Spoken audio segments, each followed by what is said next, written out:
Today we are going to discuss some of the topics from our chapter 5, that is principles of inheritance and variation for our class 12 students. In our previous video we discussed their previous topics. So now today our topics are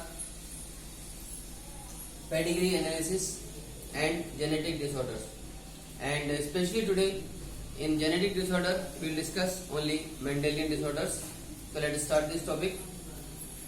First we are beginning with pedigree analysis. जैसा कि हम जानते हैं कि किसी organism में अंदर सभी प्रकार के कैरेक्टरिस्टिक्स को, सभी प्रकार के स्पेसिफिक ट्रेट्स को कंट्रोल करने के लिए कोई ना कोई जीन होता है, राइट? और ये जीन्स डीएनए के ऊपर लगे होते हैं, ठीक है ना? डीएनए एक क्रोमोसोम का पार्ट है, तो बेसिकली डीएनए एक वो जेनेटिक इंफॉर्मेशन को कैरी करने वाला कैरियर है, राइट? यानी DNA gets transmitted from one generation to next generation, and along with this the genetic information is transmitted, ठीक, from one generation to next generation.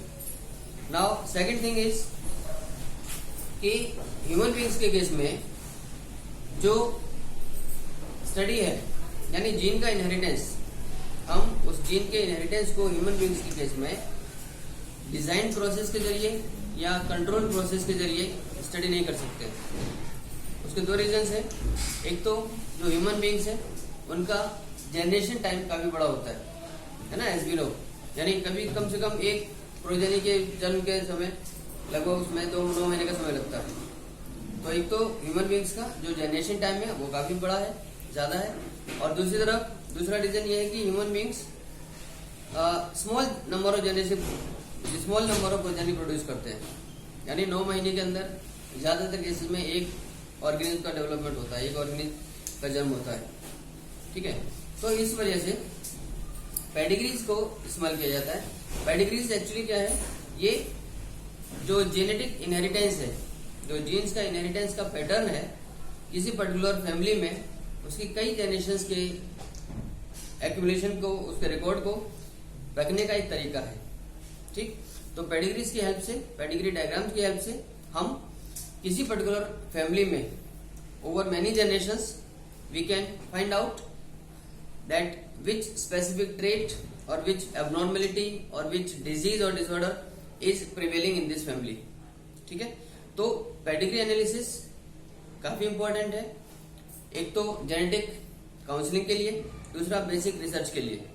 यानी basic research के लिए जैसा अभी हमने देखा कि पेडिग्री एनालिसिस को इस्तेमाल करके हम एक पर्टिकुलर फैमिली के अंदर उसकी कई जनरेशंस के फिनोटाइप्स को स्टडी करके उसके अंदर जो भी स्पेसिफिक ट्रेट है, जो एबनॉर्मेलिटी है, जो भी डिसऑर्डर है, उसके इनहेरिटेंस के पैटर्न को हम स्टडी कर लेते हैं.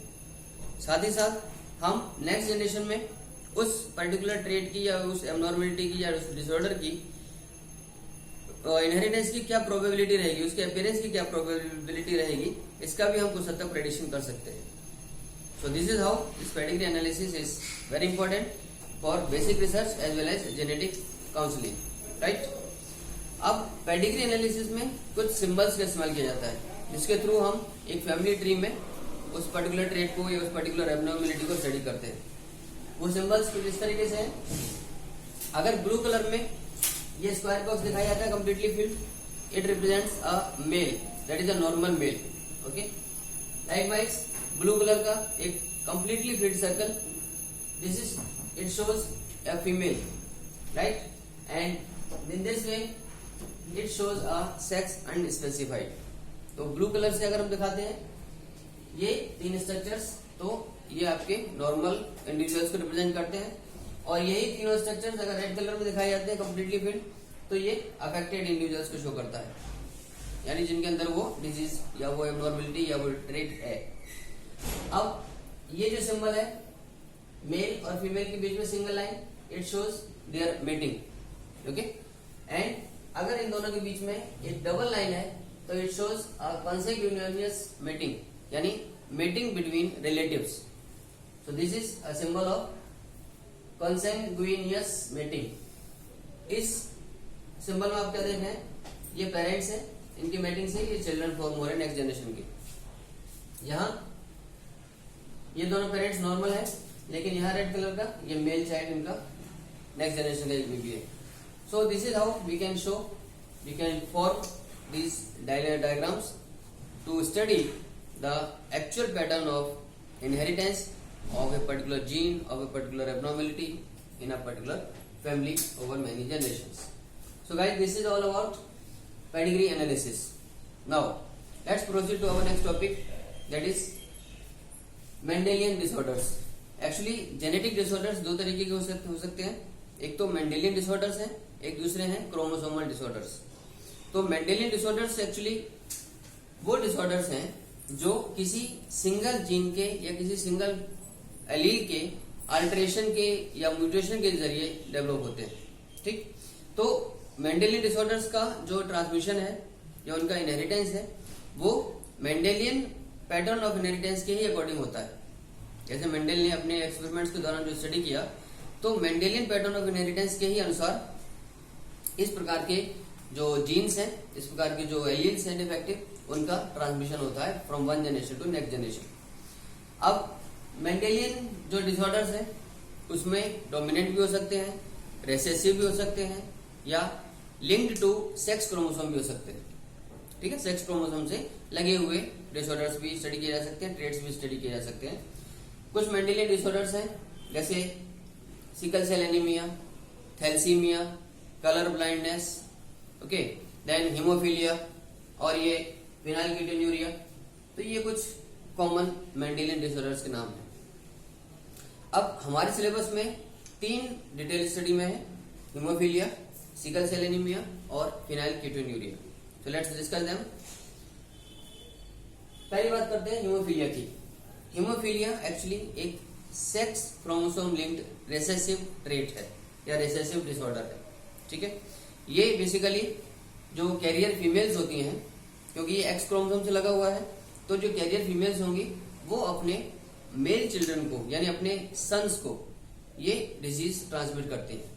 ठीक, नेक्स्ट इज, इसमें एक्चुअली होता क्या है कि जो मेल पार्टनर्स हैं, जो मेल चिल्ड्रन होते हैं, वो ज्यादातर इस डिजीज से, इस हीमोफीलिया से अफेक्टेड होते हैं in comparison to the female children.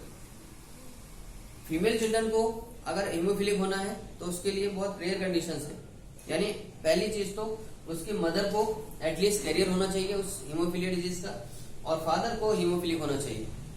तो उसी कंडीशन में जो फीमेल्स हैं उस जनरेशन की, वो हीमोफिलिक बन सकती है. Otherwise males will be haemophilic. You can see through this diagram. यहाँ पर हमने एक कैरियर फीमेल लिया है, आप देख सकते हैं ये सर्कल शो कर रहा है कि ये एक्स क्रोमोसोम से लगा हुआ है, एक हीमोफिलिक इन्फेक्टेड जीन है, ये अफेक्टेड जीन है ये. अब यहां से ये इसका ओवम बना, अफेक्टेड होगा ये भी. तो इसके थ्रू यहाँ ये फर्स्ट केस में हम क्या देख रहे हैं F1 जनरेशन में, कि ये दोनों एक्स एक्स अफेक्टेड जीन एक साथ आ गए एक पेयर में, यानी रेसेसिव जीन का ये अब डोमिनेंस यहाँ पर हो गया. तो कुल मिलाकर ये जो प्रोजेनी होगी ये हीमोफिलिक फीमेल बनेगा. राइट, इस तरीके से नेक्स्ट वाले केस में हम क्या देख रहे हैं कि ये हीमोफिलिक मेल है, क्योंकि इसके अंदर भी वही ओवम पहुंचा है अफेक्टेड वाला. नेक्स्ट यहाँ पर ये एक केस नजर आया कैरियर फीमेल का, क्योंकि यहाँ पर 2 एक्स क्रोमोसोम में से सिर्फ एक में अफेक्शन है. तो ये शो कर रहा है कि यहाँ पर ये फीमेल कैरियर है और यहाँ पर ये मेल पूरी तरीके से नॉर्मल है. ओके, तो इस कंडीशन में जब मेल पूरी तरीके से हीमोफिलिक हो और फीमेल एटलीस्ट कैरियर हो उस पेरेंट्स के बच्चों में, तभी उनमें प्रोजेनिस में एक हीमोफिलिक फीमेल आ सकती है. Otherwise males will be sometimes haemophilic.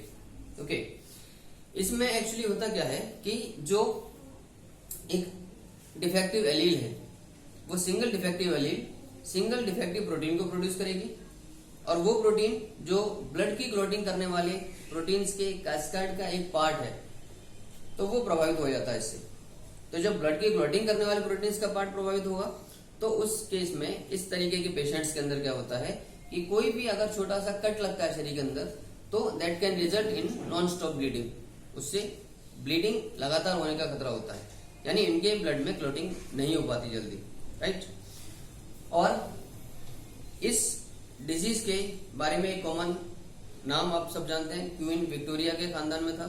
तो क्वीन विक्टोरिया जो कि खुद इस हीमोफीलिया की एक कैरियर थी, उनके कई डिसेंडेंट्स में, उनके कई वंशजों में ये बीमारी के कैरियर्स पाए गए, ये बीमारी के जो मेल्स थे वो अफेक्टेड पाए गए, right. So guys, this is all about haemophilia. Next topic is sickle cell anaemia. Sickle cell anaemia एक ऑटोसोमल रिसेसिव डिजीज है, यानी ये ऑटोसोम से लगी हुई एक रिसेसिव डिजीज है जिसमें